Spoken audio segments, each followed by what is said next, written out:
Hello everyone, welcome to missile classes.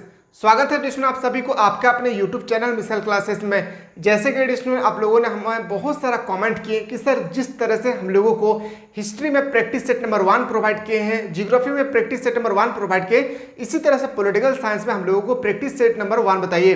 सो डिस्टूडेंट मैंने पहले आप लोगों को प्रोवाइड कर चुका हूँ हिस्ट्री और जियोग्राफी का, और आज मैं आप लोगों के सामने लेकर आया हूँ पॉलिटिकल साइंस का।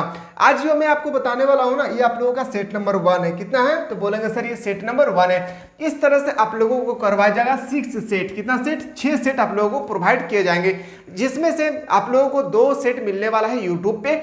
बाकी जितना सेट होगी, सेट 3 से लेकर सेट 6 तक सभी का सभी सेट आप लोगों को एप्लीकेशन पे करवाया जाएगा। एप्लीकेशन का मतलब होता है मिसाइल क्लासेस के ऐप में। मिसाइल क्लासेस के ऐप को कोई भी ऐसा स्टूडेंट है जो अभी तक आप लोग डाउनलोड नहीं किए तो प्ले स्टोर में जाएं और मिसाइल क्लासेस के ऐप को अच्छी तरह से डाउनलोड करके अपने मोबाइल नंबर से लॉगिन करके वहां पे बेहतरीन तरीके से आप क्लास को कर सकते हैं। सो बिना देर के हम लोग देखते हैं एक एक क्वेश्चन कि किस तरह से आपके पेपर में क्वेश्चन 2024 के एग्जाम में पूछे जा सकते हैं। ये जो क्वेश्चन तैयार किया गया है ना, ये हमारे यूनिवर्सिटी के टीचर द्वारा क्वेश्चन तैयार किए गए हैं। अगर ये सेट 6 कर लेते हैं, यानी सेट नंबर 1 से लेकर सेट नंबर 6 तक, मैं चैलेंज करता हूं कि आपके पेपर में ना 80 से 90% क्वेश्चन इसी सेट से होगी जो मैं आप लोगों को अभी बताने वाला हूं। सेट नंबर 1 अभी बता रहा हूं, अगला आप लोगों का रिस्पांस अच्छा रहा तो सेट 2 भी आप लोगों को प्रोवाइड करने की कोशिश करूंगा। बाकी आप लोगों का कमेंट का मैं मुझे वेट है, अगर आप लोग कमेंट करें सेट 2 के लिए तो मैं आप लोगों को प्रोवाइड करने की कोशिश करूंगा। चलिए एक एक क्वेश्चन को देखते हैं। और पॉलिटिकल साइंस का ना याद रखिएगा, पॉलिटिकल साइंस एक ऐसा सब्जेक्ट है जहां पे आप ना 80 में से 80 मार्क्स ला सकते हैं। क्यों? क्योंकि यहाँ ना आपका डायरेक्टली आपका क्या होता है, डायरेक्ट आपके मार्क्स को इंक्लूडेड किए जाते हैं। कहां पे तो बोलते हैं क्या, आपके जो पेपर होती है ना वहां पे। क्यों? क्योंकि देखिए यहाँ पे जो क्वेश्चन होता है ना सटीक होता है। क्या मकसद क्या होता है? देखिए यहाँ पे आपका 2 मार्क्स का जो क्वेश्चन पूछा जाएगा उसमें पूछा जाएगा डायरेक्ट कि जब भारत आजाद हो रहा था उस समय भारत का प्रधानमंत्री कौन था। तो क्या आप बता देंगे, जो भी प्रधानमंत्री आप बता देंगे तो आपका 2 मार्क्स क्या होगा, फिक्स हो गया। इस तरह से यहाँ पे ना पॉलिटिकल साइंस में फिक्स पैटर्न है और यहाँ पे अच्छी खासा मार्क्स उठा सकते हैं। सो अगर आप में से कोई ऐसे स्टूडेंट जो आज के बेहतरीन तरीके से तैयारी करना चाहते हैं तो नीचे जो नंबर दिए गए इस नंबर के माध्यम से आप लोग हमारी टीम के साथ कनेक्टेड हो सकते हैं। चलिए देर किए नहीं बिना हम लोग क्वेश्चन को स्टार्ट करते हैं। सबसे पहला जो क्वेश्चन आपके सामने लेकर मैं आया हूं वो है आप लोगों का पहला कि किस देश ने नाटो में अमेरिका के नेतृत्व में विरोध किया था। कौन सा देश था? आपके सामने 4 विकल्प दिए गए हैं, ब्रिटेन, इटली, फ्रांस या पश्चिमी जर्मनी। तो बताए थे मैंने क्लास में ऑलरेडी ये सब बता चुका हूं जो हमारे एप्लीकेशन के माध्यम से स्टडी कर रहे हैं। तो बोलेंगे सर फ्रांस इसका क्या होगी, राइट आंसर हो जाएगा। क्या होगी? फ्रांस इसका सही उत्तर हो जाएगा।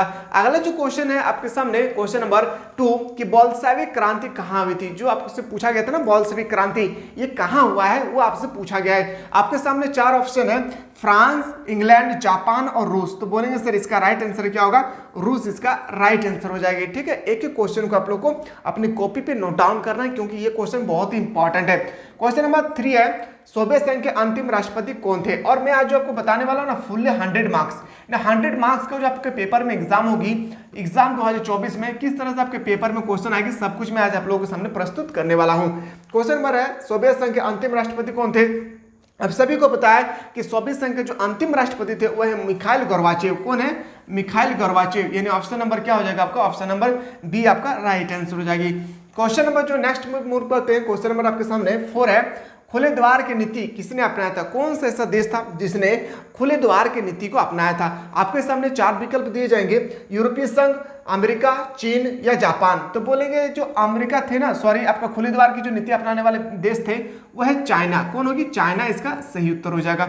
क्वेश्चन नंबर नेक्स्ट पे जब हम लोग मूव करते हैं तो अगला जो आपका प्रश्न जो हमारे यूनिवर्सिटी के टीचर ने सेटअप किए वो अगला क्वेश्चन है आपके सामने, खुले द्वार की नीति को किसने अपनाया था। मैंने अभी जस्ट बताया था क्या, आपका चीन।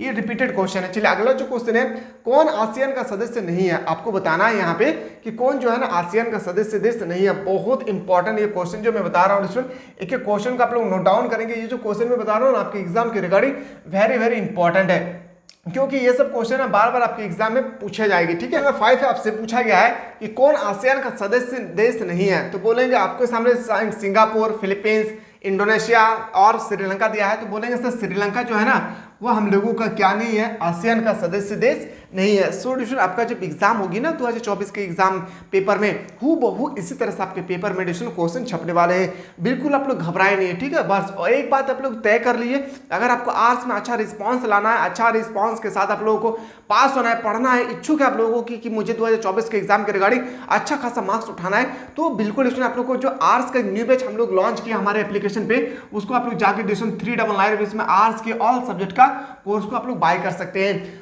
एशिया का वो कौन सा देश है जो अकेला G8 का सदस्य है? आपको बताना एशिया में वो कौन सा देश है जो G8 का, याद रखिए क्या है, सदस्य देश है। तो बोलेंगे सर जापान। क्या होगी? जापान। और जापान की राजधानी कहाँ है? टोक्यो। कहाँ है? टोक्यो। क्यों मैं बता रहा हूँ टोक्यो? ये इसलिए बता रहा हूँ ना क्योंकि यहाँ से भी क्वेश्चन ना पूछे गए थे 2018 के पेपर में। इसी तरह से आपके पेपर में क्वेश्चन छपने वाले हैं। क्वेश्चन नंबर नेक्स्ट है कि संयुक्त राष्ट्र संघ की स्थापना कब हुई थी? संयुक्त राष्ट्र संघ का मतलब होता है यूनाइटेड नेशन ऑफ ऑर्गेनाइजेशन। इसका मुख्यालय कहाँ है? तो बोलेंगे सर न्यूयॉर्क में। याद रखिए न्यूयॉर्क, बहुत ही इंपॉर्टेंट है। न्यूयॉर्क में इसका सदस्य, याद रखिएगा इसका मुख्यालय है। न्यूयॉर्क कहाँ है? तो बोलेंगे सर अमेरिका में है। ये भी आपको अपनी कॉपी पे नोट डाउन करना है, ठीक है। क्वेश्चन नंबर से आपसे पूछा जो गया है ना, वहाँ पे वेरी वेरी इंपॉर्टेंट क्वेश्चन है कि स्थापना कब हुई थी, ये आपसे पूछा गया है। तो बोलेंगे सर 24 अक्टूबर 1945 को। कब बोलेंगे? 24 अक्टूबर 1945 को इसकी स्थापना कर दिया गया है। क्वेश्चन नंबर जब हम लोग नेक्स्ट पे मूव करते हैं, क्वेश्चन नंबर 8, भारत से शांति सेना श्रीलंका कब भेजी गई थी? भारत में आप सभी को पता है, जो भी स्टूडेंट हमारे एप्लीकेशन के माध्यम से पढ़ रहे हैं उन लोगों को मैंने आप लोगों को बहुत अच्छी तरह से बताया था कि जो श्रीलंका में ना एक समय था, श्रीलंका में काफ़ी ज़्यादा ना सेनाओं में आपका दो गुट थे। एक तमिल इलम, जहाँ पे हम लोग लेटे नामक आतंकवादी संगठन पढ़े थे ना, वहाँ पे तमिल इलम भाषा के आधार पर ना काफ़ी ज़्यादा वहाँ पे भेदभाव होते थे, जिस कारण से ना वहाँ पे शांति नहीं हो रही थी। इसलिए भारत के प्रधानमंत्री ने तय किया था उस समय कि वहाँ पे शांति सेना भेजी जाए। तो कब भेजा गया था? तो बोलेंगे सर 1987 में। कब भेजा गया था? 1987 में। डीपली से इसलिए बता रहा हूँ ना, क्वेश्चन कैसे भी क्रिएट करें, एग्जामिनर आप लोगों को घबराना नहीं है। और हाँ, वीडियो अगर अच्छा लगे ना तो एक बार लाइक ठोके जरूर, और ज़्यादा से ज़्यादा अपने दोस्तों को शेयर करें। मेरे दोस्त अभी तक ना आप लोग शेयर नहीं करते, आप लोग रिस्पॉन्स ना जिस तरह से हम लोग मेहनत कर रहे हैं उस तरह से आप लोग वीडियो को शेयर करते ना तो कितना अच्छा होता, ताकि मैं आप लोगों के लिए और इंपॉर्टेंट क्वेश्चन लेकर आ सकूँ। क्वेश्चन नंबर नेक्स्ट है, क्वेश्चन नंबर नेक्स्ट आपसे पूछा गया था 9 नंबर में, शेख मुजीबुर रहमान किस देश के प्रधानमंत्री थे? शेख मुजीबुर रहमान जो है ना वो बांग्लादेश के प्रधानमंत्री थे। कहाँ के? बांग्लादेश के प्रधानमंत्री थे। अगर आपसे पूछा जाएगा कि बांग्लादेश की राजधानी कहाँ है, तो बोलेंगे सर बांग्लादेश की जो राजधानी है ना वो ढाका है। कहाँ है? ढाका। क्या पूछा जाएगा? तो बोलेंगे सर राजधानी। याद रखिएगा। अगर आपसे यहाँ की करेंसी पूछा जाए, करेंसी का मतलब होता है क्या, यहाँ का रुपया पूछा जाए कि यहाँ का रुपया क्या है, मुद्रा, जिसे हम लोग मुद्रा बोलते हैं, ठीक है। तो यहाँ का रुपया क्या है? टाका है। क्या है? टाका। एक एक बात को आप लोगों को नोट डाउन करना है, क्योंकि ये ना बहुत ही इंपॉर्टेंट सेशन में लेकर आया हूँ।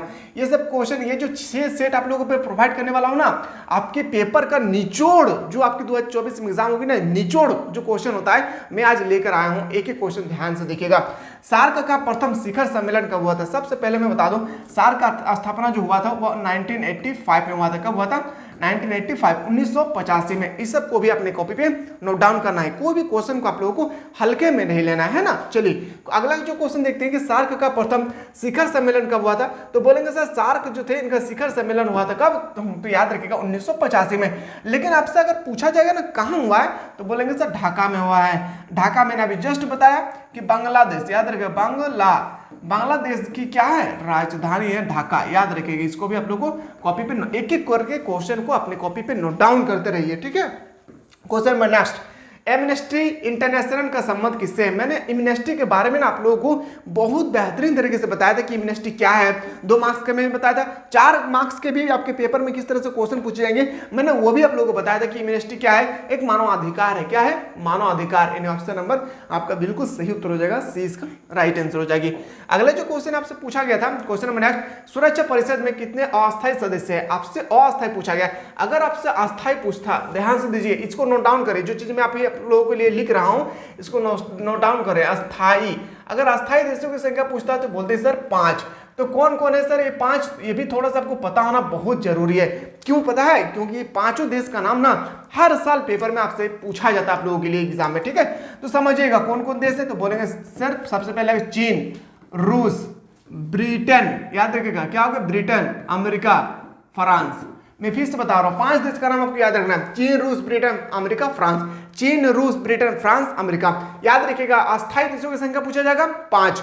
अगर आपसे नाम पूछा जाएगा तो बोलेंगे चीन, रूस, ब्रिटेन, फ्रांस, अमेरिका। चीन, रूस, ब्रिटेन, फ्रांस, अमेरिका। ठीक है, इसके बाद यही जो 5 देश है इनके पास वीटो पावर है। क्या है?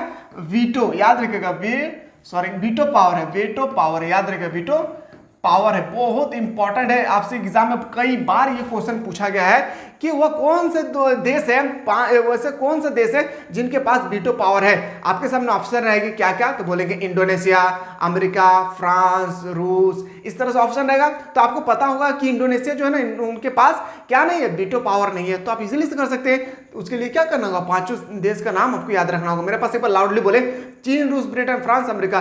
चीन, रूस, ब्रिटेन, फ्रांस, अमेरिका। चीन, रूस, ब्रिटेन, फ्रांस, अमेरिका। मैं इसको इसलिए बार बार रिपीट कर रहा हूं ना कि क्वेश्चन आप लोगों के एग्जाम में देखने को मिलेगा। ठीक है, हाँ, यहां आपसे पूछा गया था अस्थायी देशों की संख्या, तो बोलेंगे सर अस्थायी देशों की संख्या था कितना, 10। कितना था? 10 संख्या। इन ऑप्शन नंबर क्या हो जाएगा, सी इसका राइट आंसर हो जाएगी। चलिए क्वेश्चन नंबर नेक्स्ट पे आते हैं। क्वेश्चन नंबर 13 पूछा गया था, भारत का संविधान कब स्वीकृत किया गया था। तो भारत का संविधान कब लागू किया गया था, तो 1950। लेकिन यहाँ पे आपसे स्वीकृत किया गया था, तो बोलेंगे सर पूरा डेट अगर आपसे पूछे 26 नवंबर, याद रखिएगा 26 नवंबर 1949 को। याद रखिएगा, बहुत इंपॉर्टेंट सेंटेंस में बता रहा हूँ, अंगीकृत या स्वीकृत किया गया था। तो बोलेंगे सर 26 नवंबर 1949 को इसको याद रखिए क्या किए गए थे, तो बोलेंगे सर स्वीकृत किया गया था। ऑप्शन नंबर क्या हो जाएगा, सी इसका राइट आंसर हो जाएगी। ठीक है, क्वेश्चन नंबर नेक्स्ट पे आते हैं। क्वेश्चन नंबर नेक्स्ट है कि किस भाषा के आधार पर 1953 में आंध्र प्रदेश का गठन किया गया था। सबसे पहला जो क्वेश्चन आपके सामने उठ के आता है, तैयार होता है ना, वो क्वेश्चन आप लोगों के सामने कि वो कौन सा राज्य है जो भाषा आधार पर 1953 में गठन किया गया था। तो सबसे पहला क्वेश्चन आपके आता है आंध्र प्रदेश। आंध्र प्रदेश की राजधानी कहाँ है, ईटानगर। कहाँ है, एक बार बोलते रहिएगा, ईटानगर, क्योंकि ना एक एक क्वेश्चन आपके पेपर में ना बहुत ही इंपॉर्टेंट क्रिएट होगी। ठीक है, अगर आपसे पूछा जाएगा कि भारत का प्रथम वह राज्य का नाम बताइए जहां भाषाई आधार पर गठन किया गया था, तो बोलेंगे वह देश का नाम, राज्य का नाम है आपका आंध्र प्रदेश। आंध्र प्रदेश की राजधानी बोलेंगे सर ईटानगर। अगर आपसे पूछा जाएगा कि भाषा आधार पर गठन करने वाले आपका भारत का प्रथम राज्य आंध्र प्रदेश है, वो कब किया गया था, तो बोलेंगे 1953 में। कब, 1953। अगर आपसे पूछा जाए किस भाषा के लिए, तब हम लोग बोलेंगे तेलुगु भाषा के लिए। क्या, तेलुगु भाषा के लिए। अब बताइए, अगर इतना डिटेल्स पढ़ेंगे और जो चीज़ मैं बता रहा हूँ आप लोग अगर बेहतरीन तरीके से ऑनेस्टी पूर्वक अगर कर लेते हैं, क्या कोई क्वेश्चन है हिम्मत जो छूट जाए आपके एग्जाम में, बस उतने उनके लिए आपको क्या करना होगा, कड़ी मेहनत करना होगा। और उसके लिए जो मेहनत करवाने के लिए मिसाइल क्लासेस हमेशा आगे रहता है। बस आप लोग एक बार सपोर्ट करें, ठीक है, शेयर करें वीडियो को ज़्यादा से ज़्यादा। क्वेश्चन नंबर 15, निम्नलिखित में से किसने 1951 में भारतीय जनसंघ पार्टी की स्थापना की थी। किसी ने ना पार्टी की स्थापना किया था, वो आपसे इसका नाम आपसे पूछा गया है। तो नाम देखिए, पहला जो नाम है ना बलराज मोदक, फिर आपसे श्याम प्रसाद मुखर्जी, फिर आपसे दीनदयाल उपाध्याय और अटल बिहारी वाजपेयी। जी ये क्वेश्चन नंबर 15 है, बहुत ही इंपॉर्टेंट आपकी एग्जाम के रिगार्डिंग। तो बोलेंगे सर वो कौन हो जाएगी, तो श्याम प्रसाद मुखर्जी। क्या होगी, Shyam Prasad Mukherjee. Option number C इसका राइट आंसर हो जाएगा। ठीक है, चलिए क्वेश्चन नंबर 16 पे आते हैं कि किस पंचवर्षीय योजना में गरीबी हटाओ को प्राथमिकता दी गई थी। सबसे पहला बात आता है ना कि गरीबी हटाओ का नारा किसने दिया था। सबसे इंपॉर्टेंट क्वेश्चन यही तैयार होता है। तो गरीबी हटाओ का नारा जो देने वाला व्यक्ति थे ना, वो है कौन, तो इंदिरा गांधी। याद रखिएगा, इंदिरा गांधी। सबसे पहला एक क्वेश्चन, इसको ही आप लोगों को नोट डाउन करना है। क्या हमारे बतवा बुझल पा रहा है ना तोहनी, देखिए तोहनी के पेपर में ना ऐसा नहीं क्वेश्चन है, तो बुझल पा रहा है ना हमारे बतवा। तोहनी के पेपर अगर तू अच्छा सा अगर तैयारी कर ले भी ना, तो तोहनी का खातिर ना एगो प्रश्न इटा से ना छूटतो। तोहनी पास 6 सेट जो हमने प्रोवाइड करो है, जिस 6 सेट आप लोगों के लिए मैं हम लोग प्रोवाइड कर रहे हैं, बस इस 6 सेट को आप लोग बेहतरीन तरीके से आप लोग स्टडी करना। 2 सेट आप लोग को यूट्यूब पे मिलेगी, बाकी जो भी सेटेड होगी वो हमारे एप्लीकेशन के माध्यम से जो भी हमारे स्टूडेंट स्टडी कर रहे हैं उन लोगों को प्रोवाइड कर दिया जाएगा। ठीक है, चलिए देखिए, आपसे पूछा गया इंदिरा गांधी ने गरीबी हटाओ का नारा दिया था। यह आपसे पूछा जा सकता है कि इंदिरा गांधी ने कौन सा नारा दिया था, गरीबी हटाओ का नारा। यह आपसे पूछा जा सकता है गरीबी हटाओ का नारा किसने दिया था, इंदिरा गांधी ने। लेकिन यहाँ ना आपसे पूछा गया है कि गरीबी हटाओ का नारा जो इंदिरा गांधी ने दिया था वो किस पंचवर्षीय योजना में दिया था। मैं सबसे पहले बात बता दूं डिस्टूडेंट की पंचवर्षीय योजना टर्म कहां से आया है, तो बोलेंगे यार सर याद रखिएगा रूस से। कहां से आया है? रूस से। एक एक पॉइंट को नोट डाउन करें मेरे भाई, कहीं से भी क्वेश्चन आपसे क्रिएट कर सकता है, ना मुझे पता है ना आपको पता है, ठीक है, ध्यान दीजिएगा। अगर आपसे पूछा जाए पंचवर्षीय योजना का मॉडल कहां से लिया गया तो बोलेंगे सर रूस से लिया गया है। अगर आपसे पूछा जाए गरीबी हटाओ नारा, इंदिरा गांधी। लेकिन किस पंचवर्षीय योजना में ना गरीबी हटाओ का नारा दिया गया था, यह क्वेश्चन सबसे इंपॉर्टेंट मायने रखता है। तो बोलेंगे सर वो पंचवर्षीय योजना का नाम है पांचवी पंचवर्षीय योजना। और ये क्वेश्चन ना आपके पेपर में हर साल पूछा जाता है, ठीक है, हर साल पूछे जाते हैं आपके पेपर में क्वेश्चन। याद रखिएगा पंचवी पंचवंशीय योजना कब से कब तक चला था तो बोलेंगे सर 1974 से 1979 तक, ठीक है। चलिए क्वेश्चन नंबर नेक्स्ट पे चलते। अगला प्रश्न पूछा जाएगा कि इस देश के विभाजन के समय नोआस वाली नामक स्थान चर्चा क्यों आया था। नोआस वाली स्थान है, जगह का नाम है, वो चर्चे पे क्यों आए थे? भारत पर पाकिस्तान आक्रमण के कारण, सांप्रदायिकता दंगों के कारण, महामारी के कारण, ये भारत और पाकिस्तान के बीच उलझाल विवाद के कारण। तो बोलेंगे ना सांप्रदायिक दंगों के कारण, यानी ऑप्शन नंबर क्या हो जाएगा? ऑप्शन नंबर 20 का राइट आंसर हो जाएगा। जो भी एप्लीकेशन के माध्यम से पढ़ रहे हैं उन लोगों को ये जो आप लोगों का पीडीएफ है ये आप लोगों को प्रोवाइड कर दिया जाएगा, ठीक है, टेंशन नहीं लेना आप लोगों के लिए। चलिए क्वेश्चन नंबर नेक्स्ट पे आते हैं। दूसरी पंचवर्षीय योजना का प्रारूप किसके द्वारा तैयार किया गया था? सबसे पहले प्रथम पंचवर्षीय कब हुआ था तो बोलेंगे सर 1951 से लेकर 1950, याद रखिएगा एक क्वेश्चन 1956 तक। अगर आपसे पूछा जाएगा कि दूसरी पंचवर्षीय कब हुई थी तो 1956 से लेकर 1961 तक, ठीक है। ये सब आपको नोट डाउन करते रहना है। एक क्वेश्चन कहीं से भी क्वेश्चन पूछा जा सकता है मेरे भाई, इसलिए आप लोगों को नोट डाउन करते रहना है। अगर आपसे पूछा जाए दूसरी पंचवर्षीय योजना का प्रारूप किसके द्वारा तैयार किया गया था तो बोलेंगे सर पीसी महालनोबिस द्वारा। कहां से? याद रखिएगा पीसी महालनोबिस द्वारा, ठीक है, बहुत ही इंपॉर्टेंट सेशन ये, ठीक है। अगला प्रश्न पे आते हैं, क्वेश्चन नंबर 19। देशी रियासतों के शासकों को दिए जाने वाला प्रीवी पर्स, याद रखिएगा हम लोगों ने अभी जस्ट डिस्कस किए थे, अभी हम लोग 5 चैप्टर को डिस्कस कर रहे हैं। जो भी एप्लीकेशन के माध्यम से आप लोग स्टडी किए हैं, हम लोगों ने प्रीवी पर्स के बारे में बहुत ही अच्छी तरह से मैंने आप लोगों को समझाया था। प्रीवी पर्स क्या है, क्यों समाप्त कर दिया गया, सब कुछ डिस्कस किए थे। तो कब समाप्त कर दिया गया था? आपके सामने 4 ऑप्शन दिए, 1969, 1972, 1971 या 1976। तो बताइए इसका आंसर क्या होगा? जो एप्लीकेशन के माध्यम से पढ़ रहे हैं उनको सभी को मैंने बताया था आप लोगों को कि 1971 में ना प्रीवी पर्स को समाप्त कर दिया गया था, ठीक है। चलिए अगला प्रश्न पे आते हैं। अगर आप लोग चाहते हैं कि सर मुझे आर्ट्स की बेहतरीन तरीके से तैयारी करना है तो नीचे जो नंबर दिए गए मेरे भाई वहां पे आप लोग हमारे टीम के साथ कनेक्टेड हो सकते हैं। और मात्र ओनली फॉर, याद रखिए ओनली फॉर 399 रुपीज में ना आप आर्ट्स की बेहतरीन तैयारी कर सकते हैं। वो भी पता है ऑल सब्जेक्ट, एक बार पे करना है और पूरे साल भर आप लोगों को मुफ्त में पढ़ना है और बेहतरीन तरीके से यहाँ पे क्लासेस होती है। सबसे पहले आप लोगों को थ्योरी लेक्चर बताया जाता है, फिर आप लोगों को ऑब्जेक्टिव क्वेश्चन बताया जाता है, फिर आप लोगों को सब्जेक्टिव क्वेश्चन यहाँ पे प्रोवाइड कर दिया जाता है। क्वेश्चन नंबर नेक्स्ट है कि नीति आयोग के पदेन अध्यक्ष कौन होता है? तो नीति अध्यक्ष का जो अध्यक्ष होता है आपका, जो बहुत ही इंपॉर्टेंट ये जो क्वेश्चन है ना, वेरी वेरी इंपॉर्टेंट है। तो नीति आयोग का अध्यक्ष जो है ना वो कौन होता है? प्रधानमंत्री। कौन होता है? प्रधानमंत्री इसका राइट आंसर हो जाएगा। अगला क्वेश्चन आपसे पूछा जाएगा क्वेश्चन नंबर 21। 1977 में जनता पार्टी के शासन में कौन प्रधानमंत्री बना था? तो बोलेंगे कौन? तो बोलेंगे सर मोरारजी देसाई। कौन था? मोरारजी देसाई इसका राइट आंसर होगा। क्वेश्चन नंबर 22 पे आते हैं। निम्नलिखित में से किस पार्टी का गठन एक महिला नेतृत्व द्वारा किया गया था? यानी किस पार्टी, कौन सा ऐसा भारत में पार्टी है जिसका गठन एक महिला वोमेन के थ्रू के द्वारा किए गए थे? तो आपके सामने कांग्रेस ने, बहुजन समाज पार्टी बिल्कुल नहीं है, AIDMK नहीं, तृणमूल कांग्रेस, याद रखिएगा तृणमूल कांग्रेस द्वारा किया गया था।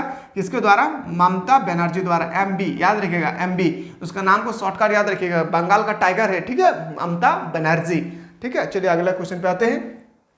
क्वेश्चन नंबर हम लोग आते हैं 23। किस भारतीय राजनीतिक दल को क्षत्रिय संगठन, बहुत बेहतरीन क्वेश्चन है, एग्जाम में क्वेश्चन आता है कि आप हम लोग को जो है ना कांग्रेस को छाता संगठन कहा जाता है, क्यों? ये क्वेश्चन हर साल पूछा जाता है 4 मार्क्स का। कांग्रेस को क्या कहा जाता है? छाता संगठन कहा जाता है, क्यों? ये क्वेश्चन ना बहुत अच्छी तरह से आता है। तो मैंने आपको बताया था ना कांग्रेस पार्टी हो जाएगा। ऑप्शन नंबर क्या होगा आपका? ए इसका सही उत्तर हो जाएगा। चलिए अगला क्वेश्चन पे आते हैं। क्वेश्चन नंबर जो आपके 24 है। 1969 में कांग्रेस के विभाजन के समय उसका अध्यक्ष कौन था? 1969 में जब कांग्रेस के विभाजन हो रहा था 1969 को, उस समय इसका अध्यक्ष था इंदिरा गांधी। कौन था?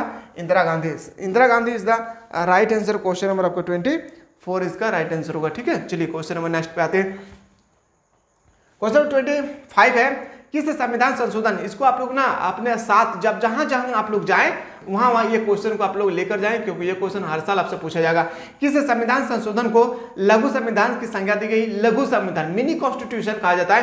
तो 42वें संविधान संशोधन, अगर आपसे पूछा जाएगा ना 42वें संविधान संशोधन कब हुई थी, तो 1976 को। इसको भी आप लोगों को अपनी कॉपी पे नोट डाउन करना है। क्वेश्चन नंबर 26 है, जय जवान जय किसान जय विज्ञान का नारा किसने दिया था? अगर आपसे पूछा जाता कि जय जवान जय किसान का नारा किसने दिया था, तो बोलेंगे सर वो दिया था क्या? लाल, याद रखिएगा क्या होगा? लाल बहादुर शास्त्री, याद रखिएगा किसने दिया था? लाल बहादुर शास्त्री जी ने। लेकिन यहाँ पे वो नहीं पूछा है मेरे भाई, आपसे पूछा गया ना कि जय जवान जय किसान जय विज्ञान का नारा किसने दिया था? क्या पूछ रहा है? जय जवान जय किसान जय विज्ञान का नारा किसने दिया था? तो बोलेंगे सर अटल बिहारी वाजपेयी ने दिया था। जय जवान जय किसान जय विज्ञान का नारा किसने दिया था? बोलेंगे अटल बिहारी वाजपेयी। और नारा से रिलेटेड आपके पेपर में एक क्वेश्चन आ ही जाएगा, चाहे कोई भी नारा हो। जैसे आपसे पूछा जाएगा कि गरीबी हटाओ का नारा किसने दिया था? जय जवान जय किसान का नारा किसने दिया था? जय जवान जय विज्ञान का नारा, जय जवान जय किसान जय विज्ञान का नारा किसने दिया था? करो या मरो की नारा किसने दिया था? वेदों की ओर लौट चलो ये किसने दिया था? यानी आपसे ना एक क्वेश्चन आपके पेपर में पूछे ही जाएंगे। और याद रखिए एक क्वेश्चन के लिए ना थोड़ा सा भी आप लोगों को टेंशन लेना है, मिसाल क्लासेस आपको बता ही देगा कि कहाँ पे आप लोगों को कौन सा इस साल कौन सा नारा आपसे पूछे जाएंगे। ठीक है, चलिए क्वेश्चन नंबर नेक्स्ट पे आते हैं। क्वेश्चन नंबर 27, 1952 से 1967 के बीच भारतीय राजनीति में किस पार्टी का वर्चस्व रहा? वर्चस्व का मतलब होता है दबदबा। क्या होता है? दबदबा। किस पार्टी का दबदबा रहा था 1952 से लेकर 1959 तक, सॉरी 67 तक? कौन सा पार्टी का दबदबा रहा था? तो बोलेंगे सर कांग्रेस पार्टी का। याद रखिएगा कांग्रेस पार्टी का स्थापना कब हुई थी? तो बोलेंगे 1885 में। कब हुई थी? 1885। किसने किया था? A.O. ह्यूम में। A.O. ह्यूम, याद रखिएगा A.O. ह्यूम ने इसकी स्थापना किया था। अगर आपसे इसका पूरा नाम पूछा जाएगा एक्टोवियन ह्यूम या एक्टोवियन ह्यूम। ठीक है, एक बार ना क्वेश्चन एग्जाम में इसका पूरा नाम भी पूछा गया था कि कांग्रेस की स्थापना A.O. ह्यूम का पूरा नाम क्या है? एक्टोवियन ह्यूम। ठीक है, चलिए क्वेश्चन नंबर नेक्स्ट पे आते हैं। 28, जब इंदिरा गांधी पहली बार प्रधानमंत्री बनी तो वे किसकी सदस्यता थी? बहुत इंपॉर्टेंट क्वेश्चन है। जब इंदिरा गांधी ना पहली बार भारत का क्या बनी थी? प्रधानमंत्री, उस समय वह किसकी सदस्यता थी कर रहे थे? तो बोलेंगे सर वो राज्यसभा का एक सदस्य थे। क्या थे? राज्यसभा का एक सदस्य थे। ऑप्शन नंबर डी इसका राइट आंसर हो जाएगा। क्वेश्चन नंबर आते हैं 29, आपातकाल की दमनात्मक कार्यवाहियों की जांच के लिए करने के लिए निम्न में से कौन से आयोग का गठन किया गया था? याद रखिए किसके लिए? आपातकाल, इमरजेंसी टाइम। ये आपातकाल का जो शब्द है ना वो कहां से लिया गया था? जर्मनी से। याद रखिए जर्मनी से लिया गया। बहुत इंपॉर्टेंट है, बहुत इंपॉर्टेंट है। बहुत बार एग्जाम में पूछा गया था कि आपातकाल का सिद्धांत किस देश के संविधान से लिया गया है? जर्मनी के संविधान से लिया गया है। ठीक है, तो यहाँ पे आपसे पूछा गया है ना कि आपातकाल की देखभाल के लिए कौन सी समिति का गठन किया गया है, ये आपसे पूछा गया, बहुत इंपॉर्टेंट है। तो बोलेंगे सर सह आयोग। क्या होगी? सह आयोग। ऑप्शन नंबर आपका बिल्कुल सही उत्तर हो जाएगा, बी इसका राइट आंसर हो जाएगी। क्वेश्चन नंबर नेक्स्ट पे आते हैं, आम आदमी पार्टी का गठन किस वर्ष हुई थी? आपके सामने ना 4 विकल्प दिए गए हैं, 2012, 2014, 2013 या 2015। आम आदमी पार्टी का गठन किस वर्ष किया गया था? तो बोलेंगे सर 2012 में आम आदमी पार्टी की स्थापना। आम आदमी पार्टी मतलब आम आदमी पार्टी, जो हम लोग शायद जानते होंगे केजरीवाल के नाम से, है ना, जो दिल्ली में यानी देखा जाए तो भारत का अगर सबसे अच्छा और अच्छा काम भी कर रहे हैं केजरीवाल जी ने, वो बहुत ही अच्छे, मैं उसको तहे दिल से धन्यवाद देता हूं, क्योंकि वो हमारे देश का वो हिस्सा है, वो ऐसा प्रधानमंत्री है, सॉरी वो ऐसा मुख्यमंत्री है हमारे देश की, जहां पे उन्होंने एक ऐसा अपना इस सरकारी स्कूल को बनाया है, जहां के सरकारी स्कूल को देखने के लिए विदेश से, अमेरिका से, फॉरेन कंट्री से लोग आते हैं और देखकर कहते हैं कि ये सरकारी स्कूल नहीं बल्कि ये प्राइवेट स्कूल है। इतना बेहतरीन तरीके से उन्होंने अपने दिल्ली की शिक्षा व्यवस्था को मजबूत करके रखा है, चाहे वो बिजली व्यवस्था हो, चाहे वो वाटर व्यवस्था हो, बहुत अच्छी तरह से उन्होंने करके रखा है ना। तो यहाँ पे आपको 30 क्वेश्चन मैंने डिस्टेंस आप लोगों को ऑब्जेक्टिव टाइप के में बताया था। साथ ही साथ अगर आप में से कोई ऐसा स्टूडेंट है आप लोग चाहते हैं अभी भी कि सर मुझे ना क्लास 12 में बेहतरीन तरीके से आर्ट्स की तैयारी करना है, तो जो नीचे नंबर दिए गए स्टूडेंट उस नंबर के माध्यम से आप लोग हमारी टीम के साथ कनेक्टेड हो सकते हैं। और आर्ट्स का टोटल सब्जेक्ट का फी ओनली फॉर 399 रुपीज़ में है। और अभी तक डिस्टूडेंट कोई ऐसा स्टूडेंट है आप में से जो अभी तक क्लास को ज्वाइन नहीं किया, तो जल्दी से डिस्टूडेंट आप लोग 399 रुपीज़ पे करने के बाद आप क्लास को ज्वाइन करने की कोशिश करिए। चलिए अब मैं लेकर आया हूँ आप लोगों के सामने one liner question. One liner question most important है। क्या है? Most important. आपके सामने ना इस तरह से आपके सामने ऑप्शन रहेगी और आपको बताना है इसका आंसर क्या होगा। पहला जो क्वेश्चन है क्वेश्चन नंबर 31, रूस संघ के प्रथम राष्ट्रपति कौन थे? रूस संघ के प्रथम जो राष्ट्रपति थे वो कौन थे? Boris Yeltsin. कौन थे? Boris Yeltsin. इसी तरह से आपका अगला क्वेश्चन आपसे पूछा गया था क्वेश्चन नंबर 32, विश्व राजनीति में संयुक्त राज्य अमेरिका के वर्चस्व में विश्व राजनीति का स्वरूप था, क्या था? बहुध्रुवी या एक ध्रुवी? तो बोलेंगे सर बहुध्रुवी। क्या होगी? बहुध्रुवी इसका राइट आंसर हो जाएगा, है ना। चलिए अगला जो क्वेश्चन है क्वेश्चन नंबर नेक्स्ट बात है क्वेश्चन नंबर 33 पे 1957 में यूरोपीय डैश समुदाय की सदस्य स्थापना हुई थी। किस समुदाय की स्थापना हुई थी? आर्थिक या सामाजिक? तो बोलेंगे सर सामाजिक की स्थापना हुआ था। किसकी?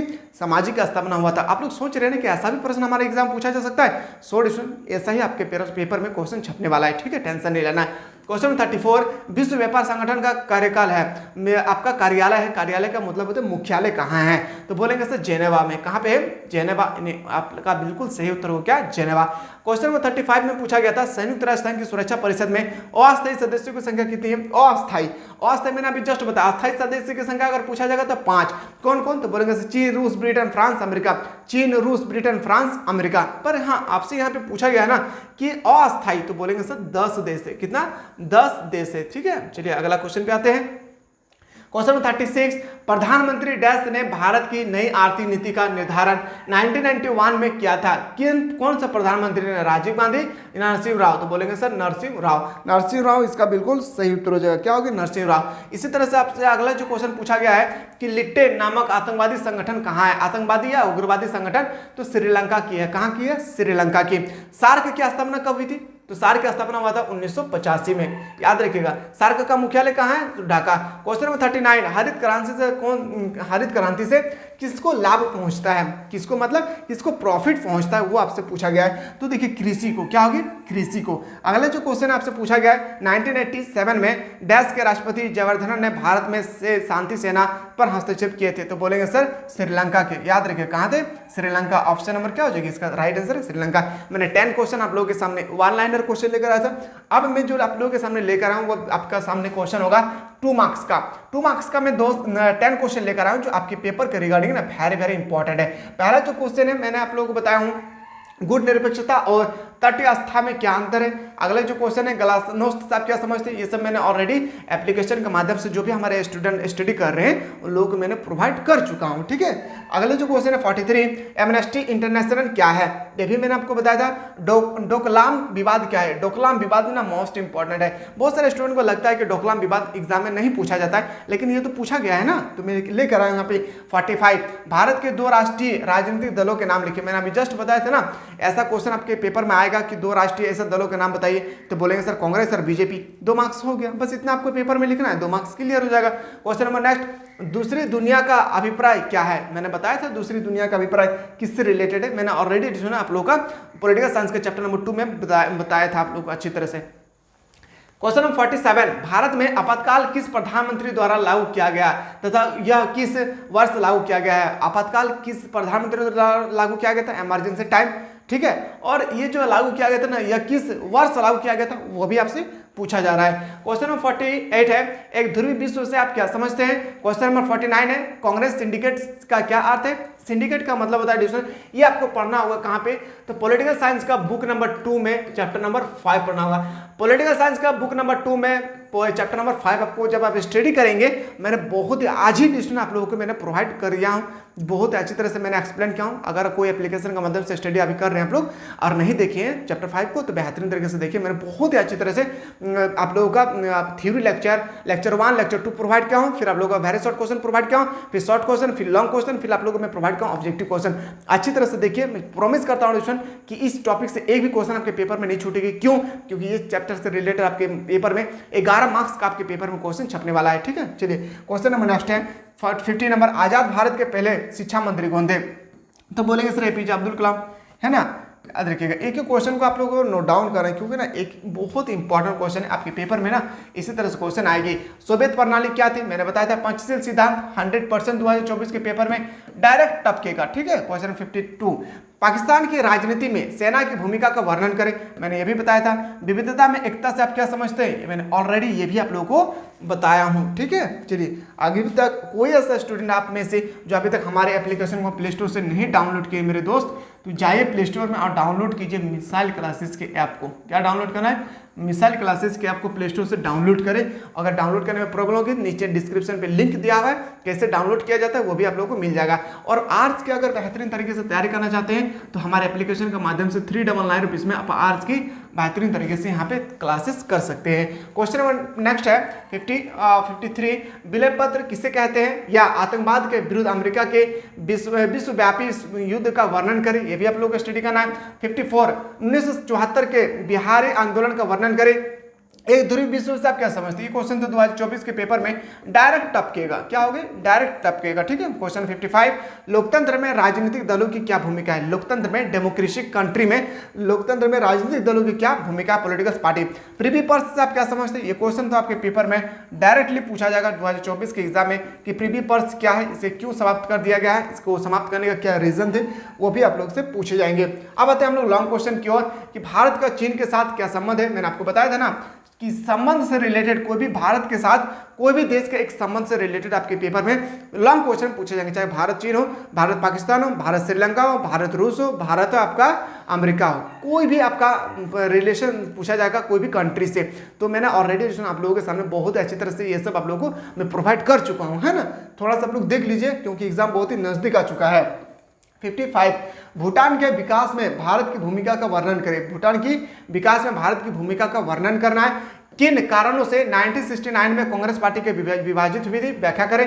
58 में गठबंधन राजनीति में क्षेत्रीय राजनीतिक दलों की भूमिका में कैसे वृद्धि हुई है, उदाहरण दें, यह भी आपको बताना है। और लास्ट क्वेश्चन है, स्वतंत्रता के बाद भारत के समक्ष राष्ट्रीय निर्माण की चुनौती पर एक निबंध लिखे। मैंने ऑलरेडी डिवीजन कितना बेहतरीन तरीके से आप लोगों को क्लास के माध्यम से हर एक लगभग देखा जाए लॉन्ग क्वेश्चन में भी डिवीजन आप लोगों में प्रोवाइड कर चुका हूं। अगर कोई ऐसा क्वेश्चन है जो आपको लग रहा है कि अभी तक हम लोग को नहीं हुआ है, तो वो चैप्टर अभी हम लोग स्टार्ट नहीं किया। जब स्टार्ट हो जाएगी तो आप लोगों को सब कुछ वहां पे प्रोवाइड किया जाएगा। सो डिवीजन वीडियो अगर अच्छा लगा होगा तो आप लोग ज्यादा से ज्यादा अपने दोस्तों को शेयर करना ना भूले। चलिए अगला जो क्वेश्चन आपसे पूछा जाएगा, चीन भारत के मध्य विवाद में मुख्य बिंदु का विवेचना करें, या भारतीय राजनीति पर हरित क्रांति चैलेंज के साथ 2024 के पेपर में पूछे गए।